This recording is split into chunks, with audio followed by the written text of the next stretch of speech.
Alright, so this is a video on how to make a step sequencer in Ableton Live 8. This is geared towards the APC 40, but you could really use anything with buttons on it to manipulate the sequencer. Alright, first off, let's just discuss the two modes that the APC has. First is the auto map mode, which is just standard, where you can scroll through the various different scenes, whatnot. All the sliders here work by default. We're going to use a combination of that mode and then the MIDI map mode.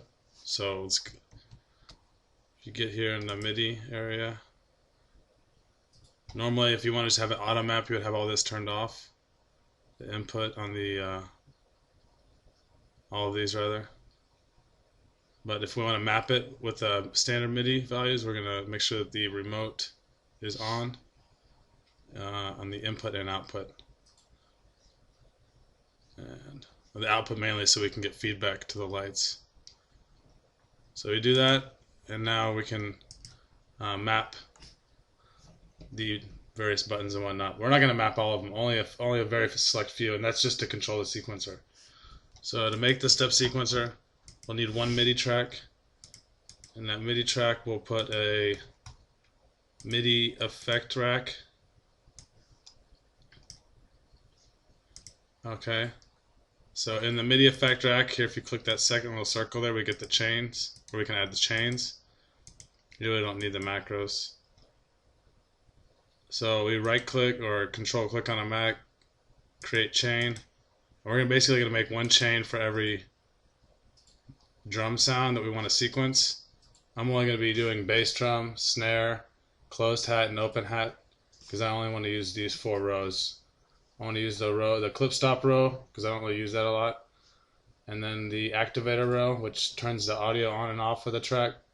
The solo row, and solo and the record arm. I don't really use those a lot, so I'm going to use those to control the drum sequencer. So bass drum, snare, closed hat, open hat. So we need 4 chains. Bass drum. Alright, we can duplicate that. Snare drum. Duplicate. Closed hat. These are just the basics. Open hat. Okay. Now, in order to get this to work, what we got to do is we need to, because what I'm going to use here is I'm only going to use 8 MIDI notes. I have 8 steps, so I'll use 8 MIDI notes. If we create a MIDI sample here, Control Shift M, and let's start on C2.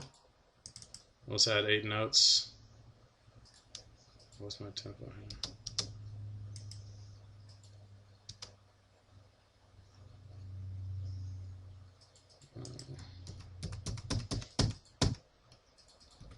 I think it's more like this.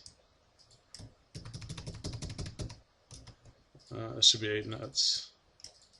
3, 4, 5, 6, 7, 8. Okay, this is going to be going to the bass drum on C2. Now if we just copy paste this, put it on C sharp 2, that's going to go to the snare.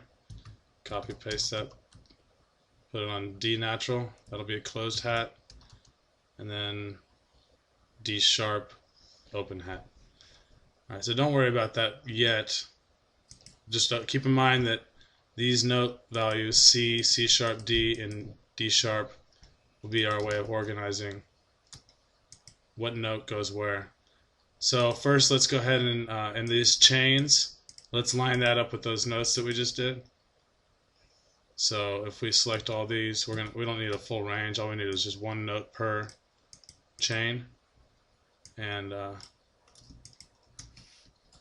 course it'll start on C2 because the bass drum is going to C2. And then we just move these over 1. Snare drum on C sharp 2. Closed hat on D natural 2. And then open hat on D sharp 2. Okay. And we're actually going to be putting more chains inside of these, which are going to be going organized via chain, not key. So we want to make sure that all these here will allow all the chains that we'll be using, because we're going to be using 8 steps, so 8 different chains. 8 steps, 8 chains per chain. Does that make any sense? Nonetheless, that's how it needs to be. 1 key per instrument chain, and then in the chain section, all of them should be from 0 to 7. Okay, so now what we need to do is for each one of these, they need to have the step chains. So the notes are going to come into this bass drum chain, and they get organized by steps in another chain. So what we do is we take another MIDI effect rack, drag that onto the bass drum effect rack chain, click that little second circle to open up our chains. So now inside of this bass drum chain, we're going to have 8 other chains. That's step 1. Alright. Step 2. Step 3. Blah blah blah. Oops. What am I doing? Wrong shortcut.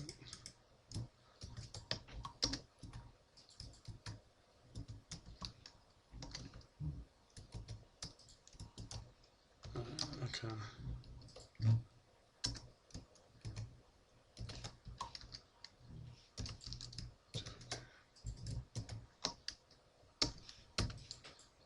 One more.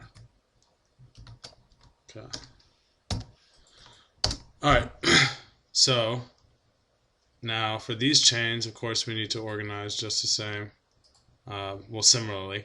This is on the bass drum, so all the bass drum steps need to be for that same key, C natural 2. So we'll go ahead and put all of these steps on C natural 2.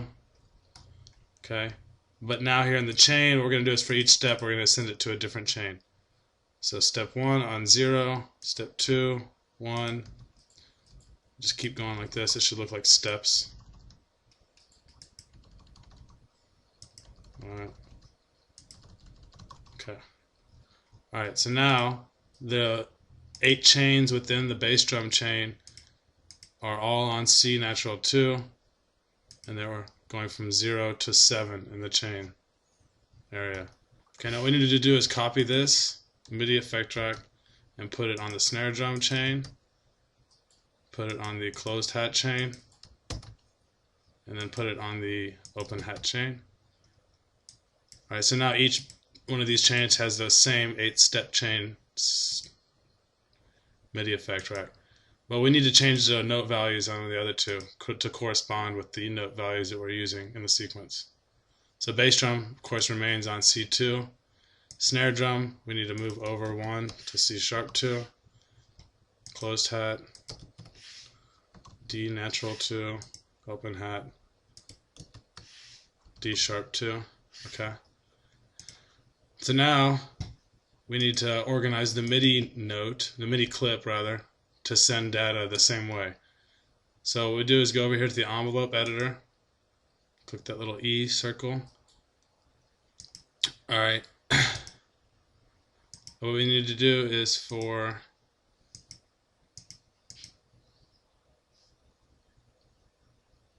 how do I do this?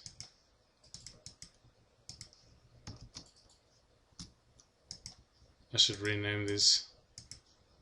Pretty sure that's what that is. Nonetheless, for each one of these chains, we need to automate the chain selector. So the first note will go to chain 0. The second note will go to chain 1. The third note, chain 2. So forth. Once again, we have the steps. I wonder if that's why they call it a step sequencer.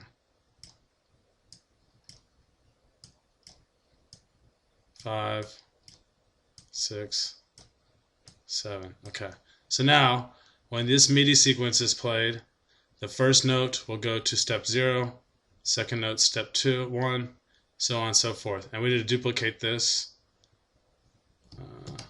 for all of the We'll just copy that envelope and paste that for each one of the different chains, the bass drum, the snare drum,